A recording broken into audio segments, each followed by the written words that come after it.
Some people are important, others just take up space, right, Mama? That's what my son Marcus said. He lifted his glass in front of everyone, smiled, and dropped those words as if they were part of the toast, as if I wasn't sitting right there at the end of the long dining table, watching everyone laugh. It was his birthday, 42 years old. The house was packed. There was soft jazz playing in the background, red wine, plates covered with leftover food, and warm lights that made everything look perfect. Marcus stood tall in that pristine white shirt that probably cost more than I ever spent on myself in a year, his watch gleaming on his wrist, and his wife Chloe standing beside him with that smile that never truly included me. I was sitting at the very end of the table, literally where they used to pile the empty serving dishes or the used napkins. No one had asked me where I wanted to sit. No one said a thing when I settled there because I already knew it was my place. Now my son cleared his throat. Everyone hushed. He raised his glass higher and repeated, looking directly at me. Because let's be honest, some people are important. Others just take up space. And then they all laughed. It wasn't an awkward laugh. It was a real, shared laugh. As if everyone had been waiting for that moment. As if they all knew exactly who he was talking about. Chloe covered her mouth, but her eyes sparkled with amusement. The cousins nodded. Aunt Vivian lowered her gaze, but she smiled, too. I didn't move. I didn't yell. I didn't cry. I didn't even drop my gaze. I just stayed there with the wine glass in my hand, feeling the silence in my own throat weigh heavier than any comeback I could possibly deliver. I felt the heat rising up my neck, not from shame, but from rage. A cold, controlled rage. The kind that burns you inside but doesn't make you tremble. The kind that teaches you to wait for the exact moment. Marcus kept talking, his voice smooth and confident, as if he was sharing some universal truth. You got to be real, right? There are people who add to the equation and there are people who, well, you know. He shrugged, and the laughter rolled around the table again. Someone said, "Cheers," and glasses clinked. I stayed motionless, looking at him, but my mind was already drifting far from that table, far from the laughter and the wine and the perfect lighting. I remembered when Marcus was 5 years old, burning with fever in the middle of the night. We didn't have money for a doctor, but I stayed up, putting cold compresses on his forehead, singing softly until he finally slept. I remembered when he was 12 and came home with a black eye, his shirt torn, his pride wounded. I held him, told him he was strong, that he would get through it, that I would always have his back. I remembered when he was 17 and wanted to go to college. We had no money, but I worked double shifts for 2 years to pay for his classes. I sold the jewelry my mother left me, sold furniture, sold everything of value I owned except my dignity. That, I saved until today. And now, here he was, standing in his $200 shirt, his watch worth more than 6 months' rent, in a house I helped pay for with the first $1,000 I saved cleaning other people's homes, telling me in front of everyone that I just took up space. The laughter continued. Someone told a joke. Someone else asked for more wine. The music turned up a notch, and I stayed there at the end of the table, invisible but present, silent but wide awake. I took a deep breath. I placed my glass on the table. I stood up slowly, without making a sound, but everyone noticed. The laughter faded. Conversations stopped. Marcus looked at me, still smiling, but now with a flicker of surprise, as if he hadn't expected me to do anything at all. I spoke calmly, without shouting, without shaking.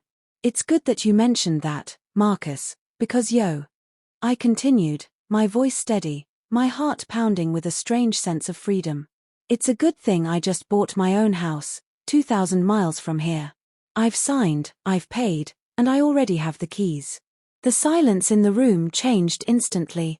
It was no longer the silence of shared laughter, but the silence of shock, confusion, and a little bit of fear. Marcus opened his mouth, but nothing came out. Chloe stopped smiling. The cousins looked at each other, unsure. Aunt Vivian finally looked up, her face pale. I looked at Marcus, and for the first time in years, I saw him hesitate. "Don't worry, Marcus," I said, my voice calm and clear. "You won't ever have to put up with me taking up space in your life again. I'm leaving, and this time it's for good." I grabbed my purse, turned around, and walked toward the door. No one stopped me. No one said anything. I only heard the sound of my own footsteps on the hardwood floor, and then the sound of the door closing behind me. It was cold outside, but I didn't feel a thing, just relief, just clarity, just the certainty that I had finally done what I should have done years ago. I got into the car, started the engine, and as I drove down those streets I knew by heart, the same streets where I raised the boy who now despised me, I realized something. I hadn't just taken up space. I had built the very space where he now lived, and it was time to build my own. I drove for 20 minutes, aimlessly. The streets were empty. It was late. The light from the street lamps illuminated the pavement, still slick from the last rain. My hands were trembling on the wheel, not from fear, but from release, like letting go of something you've been carrying for so long that you no longer remember how it feels to live without the weight. I stopped in front of a park, the same park where I used to take Marcus when he was a kid, where I taught him to ride his bike, where he fell and scraped his knees, and I wiped away his tears, telling hi. Sitting in the car, I let the silence wrap around me. It wasn't sadness that filled me, but a deep, simmering rage for all the years I'd made myself small so others could feel big, for every time I'd said yes when I wanted to say no, for every word I'd swallowed to keep the peace in a family that never gave me any. I cried, not from heartbreak, but from the exhaustion of carrying so much for so long. I cried for the woman who sat at the end of the table, invisible in her own son's life, and for the mother who had given everything and received nothing but a punchline in return. I cried until there was nothing left but clarity. That clarity had started 3 months ago, when I made the most important decision of my life, a decision no one knew about until tonight. I hadn't spoken out of impulse or to wound Marcus back.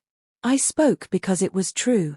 3 months ago, I began quietly planning my exit, not telling anyone, not asking permission. It started with a call from Ila, my distant cousin in a small coastal town in South Carolina, 2,000 miles from the city that no longer felt like mine. She told me her neighbor was selling a house, a small, 2-bedroom home with a front yard and a porch where you could watch the sunset. She sent me photos. I stared at those photos for hours. The house wasn't luxurious. It didn't have marble floors or huge windows like Marcus's house, but it had something I hadn't had in years: peace, silence, space that was mine and no one else's. I asked Ila the price. She said the owner wanted $60,000. I had $42,000 saved, years of putting away every bill, every tip, every extra dollar I earned, selling sweet potato pies on weekends, doing alterations for neighbors, jobs Marcus never knew about because he never asked. I sold the gold ring my mother gave me, the antique china from my grandmother, old furniture I'd stored in Marcus's house. No one noticed. For the first time, my invisibility worked in my favor. In 2 months, I raised the